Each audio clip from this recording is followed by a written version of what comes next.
بسم الله والصلاة والسلام على سيد المرسلين حبيب إله العالمين أبي القاسم محمد المصطفى وعلى آله الطيبين الطاهرين. أخوتي، إن كثيرا من الناس يربون الحيوانات من أجل اللحم والحليب والبيض والصوف والجلد والمنتوجات الأخرى.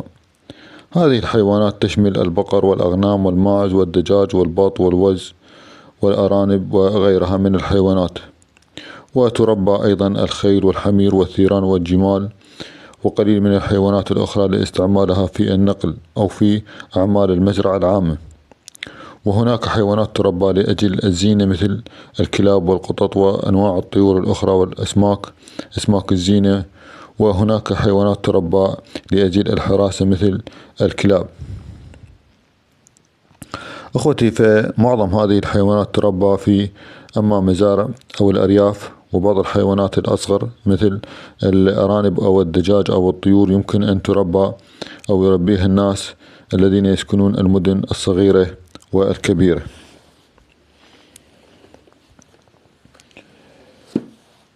أما طرق التربية فهي طرق متعددة أيضا، طرق كثيرة ومتعددة، لكن بصورة عامة يمكن أن تقسم إلى قسمين رئيسيين، وهي أما تربية محدودة كالتربية داخل المنازل، أي تربية أعداد قليلة من الحيوانات، أو تربية على شكل مشاريع كبيرة.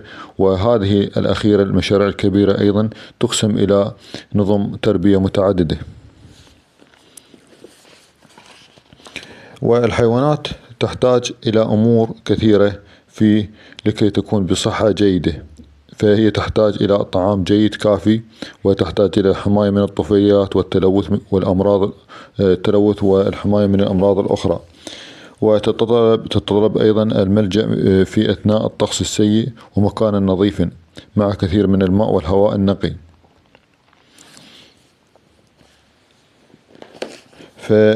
فالاهتمام بتغذية الحيوانات تغذية صحيحة مبنية على نظام علمي ودقيق سوف تعطي منتوجا عالي الجودة، والكمية تزداد، يعني إنتاج الحيوانات سوف يزداد، ومقاومتها للأمراض يزداد أيضا، وتكاثرها التناسلي أيضا يصبح كبيرا، والعكس الصحيح إذا أهملنا هذا الجانب.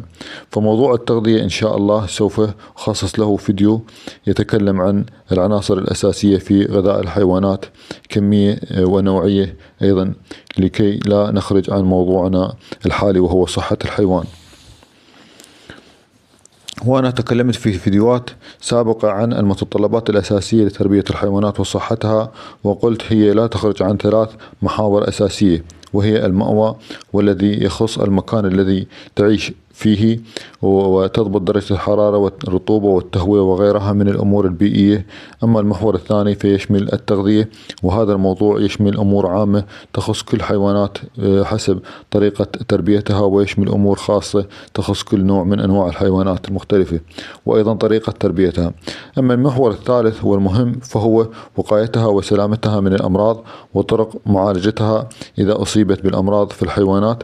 إذا أصيبت بالأمراض المزمنة لا سمح الله غير واضحة العلامات السريرية، أو أن تصاب بالطفيليات الداخلية والخارجية تجعلها غير منتجة بدرجة كافية، وأحيانا ممكن أن تعاني الحيوانات من نفس الأمراض التي يعاني منها البشر، مثل إصابتها بالسل أو التدرن أو حمى مالطة أو التيفوئيد أو غيرها من الأمراض المشتركة بين الإنسان والحيوان.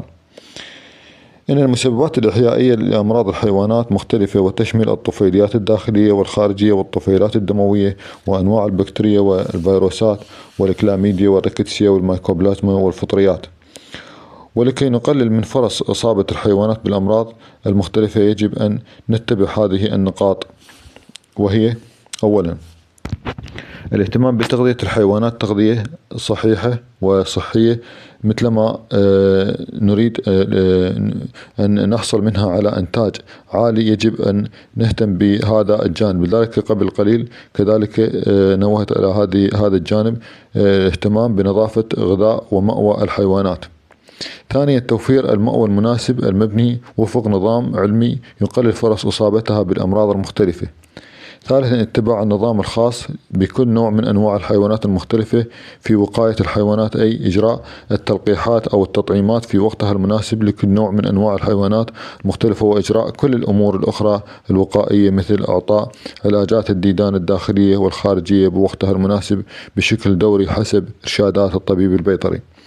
رابعا استعمال أسلوب عزل الحيوانات المريضة مباشرة عن الحيوانات السليمة مباشرة بعلاجها فورا، وعدم تركها، لأن كلما تقدم المرض ولم يعالج يصعب علاجه أو تطول مدة علاجه. خامسا اتباع الإرشادات الصحية البيطرية الدقيقة في أسلوب التربية وطرق معرفة الحيوانات المريضة وكيفية التعامل مع كل حالة مريضة أو التعامل مع حالات خاصة عند الحيوانات، كالتعامل مع الحيوانات الحوامل أو الحيوانات المنتجة، مثل الحيوانات التي تربى لأجل البيض أو اللحم أو الحليب. فأخوتي أنا يعني مثل ما قلت أقدر أعتبر هذه نقطة سادسة، هو متابعة قناتي أنا شخصيا باسم دكتور محمد برهان، أو القنوات التي تتكلم عن المواضيع البيطرية، لكي تزداد ثقافة المربي ويعرف كيف يتعامل مع أي نوع من الحيوانات الذي يربيه عنده في المنزل أو التربية الجماعية، إذا كان عنده حقل أو غير ذلك، لأنه لا يمكن أن يربي حيوان وليس لديه أي معلومات، يعني صفر، معلومات صفر. على الأقل عنده قسم من المعلومات بنسبة معينة، لا نقدر نحدد هذه النسبة، ممكن أن تكون نسبة 20 30 50، كل ما تكون نسبة المعرفة عنده كبيرة ممكن أن يساعدنا ويساعد نفسه في وقاية حيواناته من إصابتها بالأمراض المختلفة. هذا شيء مبسط عن صحة الحيوان أردت أن أتكلم به، وإذا لديكم أي استفسار أو تعليق أرجو ذكره في التعليقات، ولا تنسونا من الاشتراك في القناة ودعمنا لكي يصلكم كل جديد، والسلام عليكم ورحمة الله وبركاته.